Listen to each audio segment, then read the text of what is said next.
लेकिन वह चाहता था कि आस्था खुद आगे बढ़कर उससे मदद मांगे। इसीलिए अरमान ने ऐसा दिखाया मानो जैसे उसे कोई फर्क ही नहीं पड़ रहा हो। जल्द ही अरमान ने वहां जितने भी नौकर चाकर मौजूद थे उन सबको कड़क आवाज में इंस्ट्रक्शन दिया, यहाँ की साफ सफाई अच्छी तरह से करो, उसके बाद ही कोई यहाँ से बाहर जाएगा। ये बोलते हुए अरमान आगे बढ़ा और बाहर की ओर जाने लगा। वहीं आस्था अरमान को रोककर मदद मांगने के बारे में लिए सोचती ही रह गई थी। लेकिन तब तक अरमान रघुवंशी मेंशन से बाहर निकलने लगा। ये देखते ही आस्था ने हिम्मत की और अंश को गोद में उठाया और एक हाथ से अपनी साड़ी संभालते हुए वो सीधा बाहर की तरफ जाने लगी। लेकिन अचानक ही उसका सिर जोरों से चकरा गया और वह खुद को संभाल ही नहीं पाई।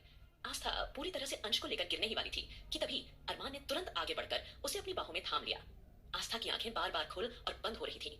उसे ऐसे देखकर अब अरमान एकदम से दंग रह गया। उसने गुस्से में सोचा, ये लड़की पागल है क्या? ये इतनी जिद्दी क्यों है? क्या ये मुझसे मदद मांग नहीं सकती थी?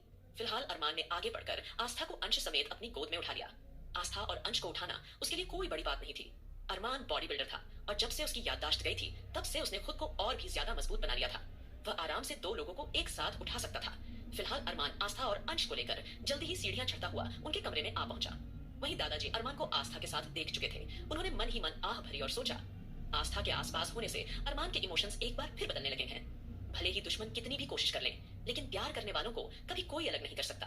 भले किसी दुश्मन ने मेरे पोते का सुकून छीन लिया हो, लेकिन उसके सुकून की वजह हमेशा आस्था और अंश ही रहेंगे और बहुत जल्द ही वह अपना सुकून वापस हासिल कर लेगा।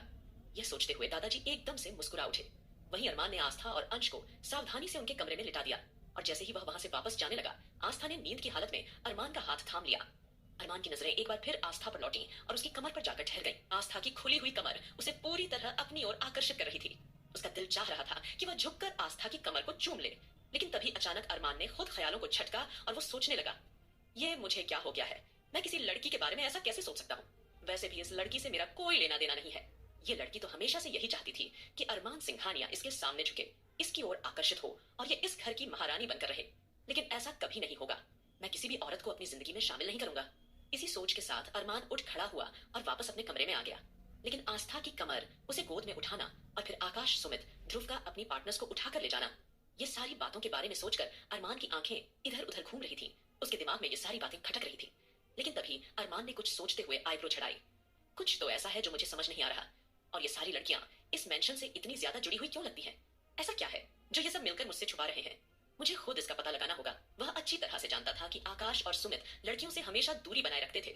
तो फिर अचानक ये लड़कियां उनकी जिंदगी में शामिल कैसे हो गई? तभी अरमान के दिमाग में एक बात बिजली की तरह चमकी राधिका का चेहरा और कुछ पुरानी यादें उसके दिमाग में तैरने लगी। उसे एकदम से ख्याल आया, राधिका तो वही लड़की थी जिसकी जान अरमान ने बचाई थी जब सुमित उसे मारना चाहता था। अरमान ने सोचा, शायद इतने दिनों से मैं गुस्से में अंधा हो गया था, इसलिए मैं उसका चेहरा ठीक से पहचान नहीं कर पा रहा था। अब राधिका के बारे में सोचकर अरमान के सामने उसकी पूरी तस्वीर साफ हो रही थी। उसने अगले ही पल सोचा, अगर यह वही लड़की है जिसकी जान मैंने बचाई थी, तो यह लड़की सुमित की जिंदगी में कैसे आ सकती है? सुमित तो इस लड़की से सबसे ज्यादा नफरत करता था। ये सब सोचते हुए अरमान का मन उलझन में था। उसके चेहरे पर परेशानी के भाव थे। डॉ रश्मि तो हमेशा से आकाश को पसंद करती थी। मैं तो रश्मि के दिल की बात बचपन से जानता हूँ। आकाश ने कभी रश्मि की तरफ देखा तक नहीं। तो आज आकाश अचानक रश्मि को इतना करीब कैसे आने दे रहा है? और रश्मि जैसी खुददार लड़की इस तरह से इस मेंशन में कैसे रह सकती है? उसे अब कहीं ना कहीं लगने लगा था कि सब मिलकर उससे कोई बड़ा राज छुपा रहे हैं। अरमान ने खुद से कहा, बहुत जल्द मैं सबका सच सामने लाऊंगा, लेकिन उससे पहले इस लड़की को जो मुझे सबसे ज्यादा इरिटेट कर रही है, सबसे पहले मुझे इस लड़की को यहाँ से बाहर निकालकर फेंकना होगा। क्योंकि जब तक यह लड़की यहाँ से नहीं जाएगी तब तक मुझे कुछ भी ठीक से समझ नहीं आएगा। मुझे इस लड़की को हर हाल में यहाँ से बाहर निकलना होगा, क्योंकि इस लड़की के करीब आने पर मुझे अजीब सा एहसास होने लगता है। ये कैसा एहसास है मैं कुछ समझ नहीं पा रहा हूँ, लेकिन फिर भी मुझे इस तरह से इस लड़की के करीब नहीं जाना चाहिए। मुझे कुछ न कुछ करके इस लड़की से दूरी बनानी होगी, क्योंकि मेरे दिल और दिमाग में उथल पुथल मची हुई है। अरमान खुद से ही एक जंग लड़ रहा था और कब ये सब सोचते हुए उसे नींद आ गई, उसे एहसास नहीं हुआ। वहीं दूसरी ओर अगली सुबह वसुंधरा के चेहरे पर एक अलग ही तरह की चमक थी।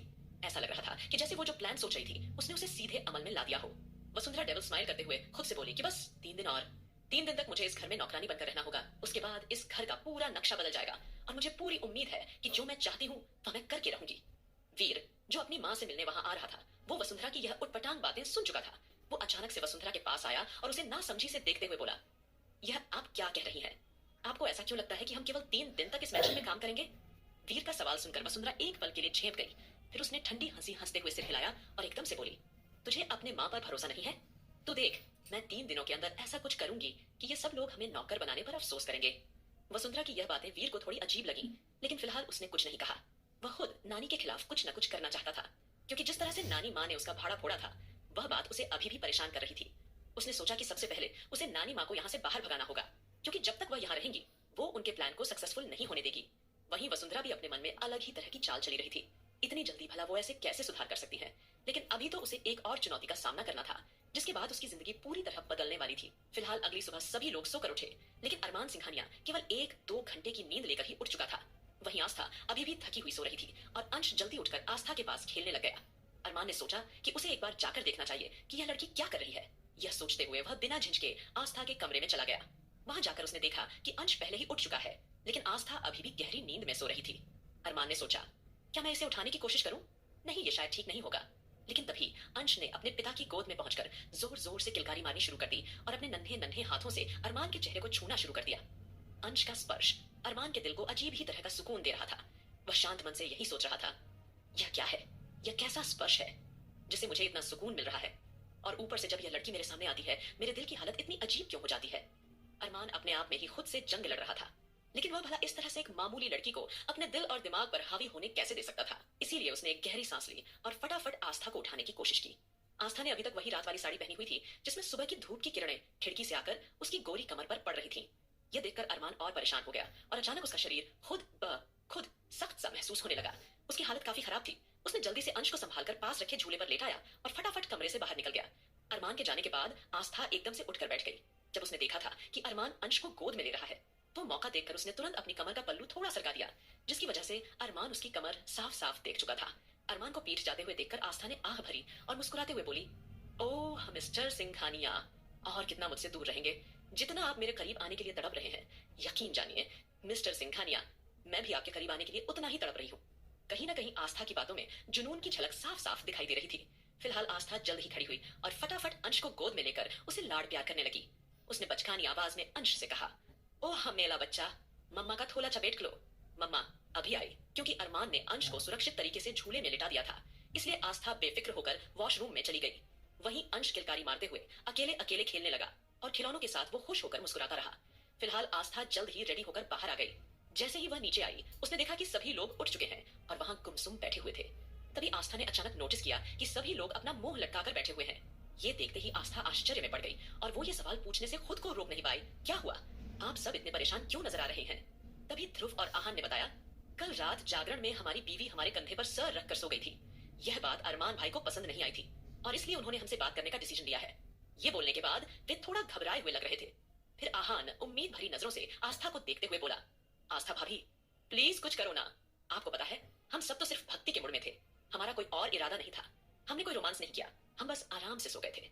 हमें क्या पता था कि हम अरमान भाई की जानलेवा नजरों में आ जाएंगे। प्लीज भाभी, कोई ना कोई रास्ता निकालो, हमें बचा लो, प्लीज प्लीज प्लीज। आहान की इस बात पर आस्था ने गहरी सांस भरकर कहा, पहले आप थोड़ा शांत हो जाइए और हमें सोचने दीजिए। अब हमें आगे क्या करना है?